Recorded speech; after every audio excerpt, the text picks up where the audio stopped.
काळूबाई माझ्या घरी आली, सोन पावलानं काळूबाई माझ्या घरी आली.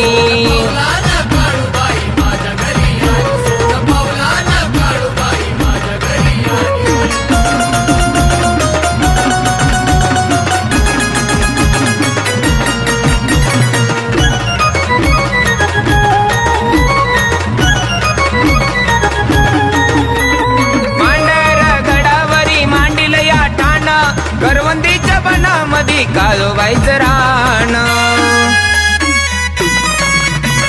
मांडर गडावरी मांडील या ठाण, करवंदीच्या बनामध्ये काळूबाईचं रान. तिचा अवतार असे महाकाली, तिचा